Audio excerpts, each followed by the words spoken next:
Hey everybody, and welcome back to Cooking with Quinn. I'm your host Quinn, and today we are making a pepper jack and roast beef panini. The bread that I have chosen today is rosemary. Now, when you're cutting a piece of bread like this, you wanna cut it down the middle,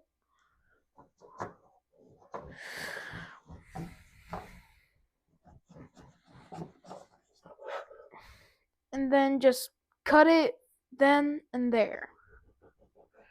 So now that we have cut our bread, it's time to lay our meat and cheese. But before we do that, we got some gourmet duck fat. So what you want to do is you want to spray this on both sides, and then you're going to take it and place it on your press. Now what I'm going to do is I'm going to lay one piece of roast beef and one piece of pepper jack. Then you got to go with another piece of roast beef, then pepper jack, and then you lay it down with your final piece of roast beef. Now you're going to take your other piece. Well, after you do that, you're going to take the condiment I chose is mustard. You're just going to drizzle that up there. Depending on how much mustard you want, it's your choice. So now you just place it up there, and once you have it centered,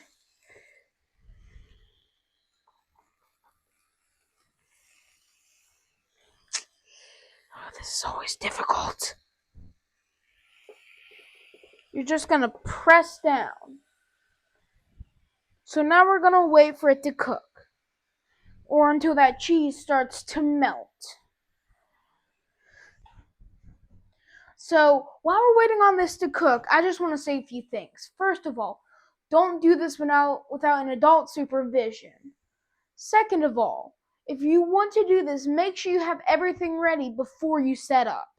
Because by the time you're making your sandwich and you forgot to plug this in, it's going to be too late and you got to wait for it to warm up. But also, when you're finished, unplug it and open it and keep it open to let the steam go out. This is also a good time to mention some science of this. This is a chemical change. Nothing can be undone because you can't take that cheese and unmelt it and when that steam happens, it's what comes from the duck fat because that has a lot of chemicals in it, and some are liquid, and liquid can evaporate, and that's what causes the steam. That is called evaporation. And then once it's finished, all that grease that's done will go into this little pouch thing right here, where you empty it out every single time. But also, how you know it's a chemical change is when you know something is baking with heat. And like I said, you can't untoast the bread or like uncook that meat. So so you just gotta keep it like how it is, and it becomes a chemical change once you're finished with it. And once you're finished with that, you can have any side you would like with it. French fries, cucumbers, anything you would like. But for me, the best thing that'll probably go with this is either some cucumbers or grapes. But whatever you like, comment down below, and I'll explore your answers. Maybe next time I'll add them as a side. So now that some time has passed, let's check in on it. So there is one thing I want to say. We're going to check the bottom of it. The reason why. So we're going to grab our spatula. Because what I've learned from making paninis is that the bottom will always cook faster than the top. So you're just going to take your panini and flip it. And you kind of want like that. You want that. And as you can see, we're starting to get that cheese melting, but we're just going to press it down and let that top side cook underneath. Okay, so now that it's been a little while, we're going to check back in on it. I know you guys can see the top, so the reason why you want to flip it is so you can get a nice golden brown on each side. So now I think we're ready to plate.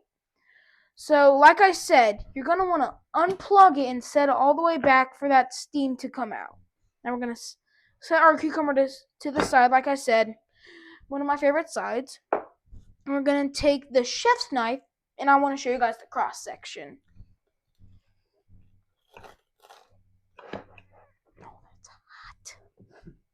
Oh, that's hot. Jeez.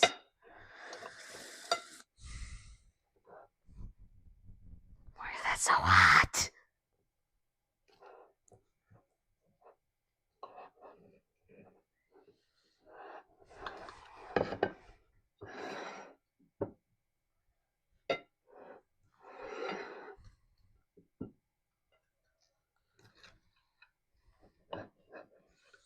Okay, so now that it's been cut, this is what it looks like on the inside. So as you can see, some of those juices have flown in, and now time to dive in.